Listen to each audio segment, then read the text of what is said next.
સુરેન્દ્રનગરના વઢવાણ તાલુકાના વસ્તડી ગામના ડાયવર્ઝન ધોવાઈ જતા સ્કૂલ બસ ફસાઈ. સુરેન્દ્રનગરના વઢવાણ તાલુકાના વસ્તડી ગામ પાસે પુલ તૂટી ગયા બાદ બનાવાયેલા ડાયવર્ઝન પર ભોગાવો નદીના પાણી ફરી વળતા લોકો જીવના જોખમે ડાયવર્ઝન પસાર કરી રહ્યા છે. ત્યારે આજે સવારે આ ડાયવર્ઝન પરથી પસાર થઈ રહેલી એક સ્કૂલ બસ ખાડામાં પડી જતા બસમાં સવાર 30 વિદ્યાર્થીઓના જીવ પડીકે બંધાઈ ગયા હતા.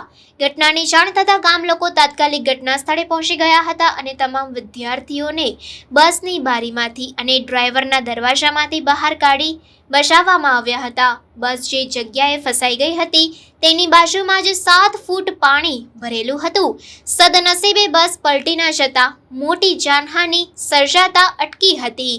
1 વર્ષ પહેલા વસ્તડી ગામ પાસેનો પુલ તૂટ્યા બાદ તંત્ર દ્વારા અહીં ડાયવર્ઝન બનાવવામાં આવ્યું હતું. ત્યારબાદ જ્યારે પણ વરસાદ પડે ત્યારે ડાયવર્ઝન પર પાણી ફરી વળતા ગ્રામજનો જીવના જોખમે ડાયવર્ઝન પસાર કરતા હોય છે.